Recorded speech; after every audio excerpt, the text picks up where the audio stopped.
Bismillahirrahmanirrahim. Assalamualaikum warahmatullahi wabarakatuh. Perkenalkan, saya Mardiatun dari SD Negeri 18 Mataram, calon guru penggerak Angkatan 8 Kota Mataram. Tugas demonstrasi pendidikan menurut Ki Hajar Dewantara. Mari kita mengenal sosok Ki Hajar Dewantara. Ki Hajar Dewantara adalah seorang pahlawan pendidikan.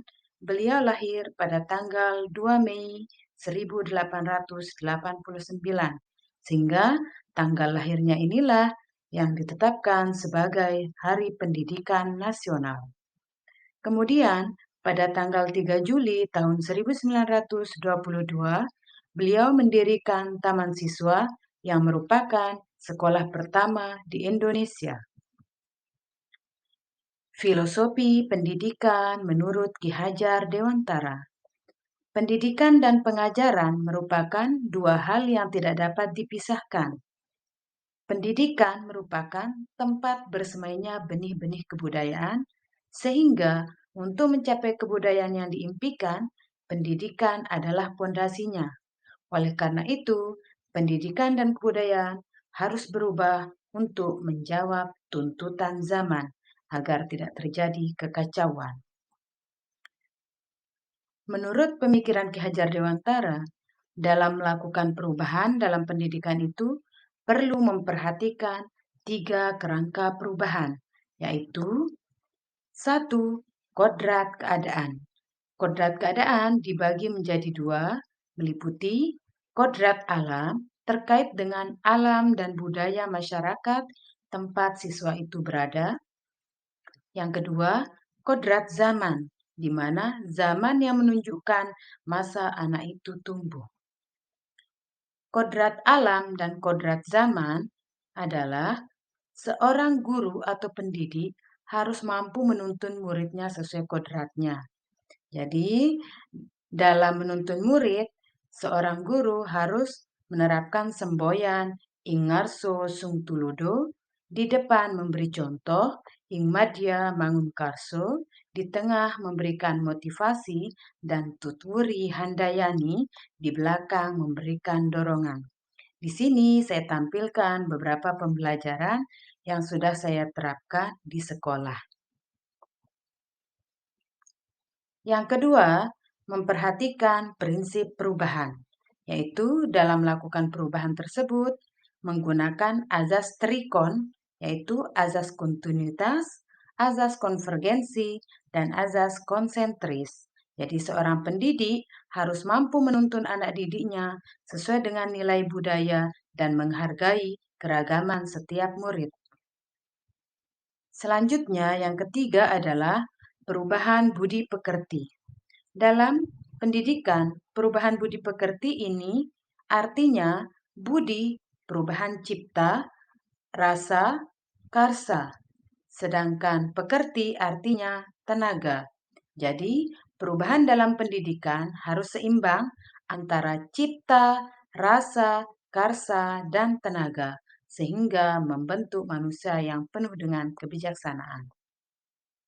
Sehingga tercapailah tujuan pendidikan, yaitu sebagai pendidik, keharusan kita untuk memandang anak dengan penuh rasa hormat, dan semua pendidikan harus berorientasi penuh pada murid, agar murid dapat mencapai kesejahteraan dan kebahagiaan yang setinggi-tingginya, baik sebagai manusia maupun sebagai anggota masyarakat. Alasan kontekstual penerapan ide sesuai pemikiran Ki Hajar Dewantara adalah karena sebagai seorang pendidik, saya harus mampu menuntun murid sesuai dengan kodratnya dengan menyajikan pembelajaran yang menyenangkan, menghargai keberagaman dari setiap murid dengan menerapkan model dan media pembelajaran yang bervariasi dan berpihak pada murid. Selanjutnya, penerapan pemikiran Ki Hajar Dewantara dalam pembelajaran yang saya lakukan adalah sebagai berikut.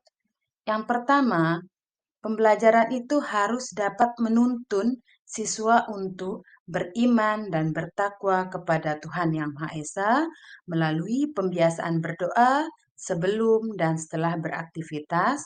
Yang kedua, menuntun anak untuk mandiri. Jadi dalam mengerjakan soal, anak dilatih untuk mengerjakan sendiri tanpa menunggu atau bergantung pada temannya atau orang lain. Yang ketiga, di sini pembelajaran yang saya lakukan adalah menuntun anak untuk berpikir kritis melalui siswa dilatih untuk melakukan percobaan dan menemukan sendiri hasil percobaan tersebut.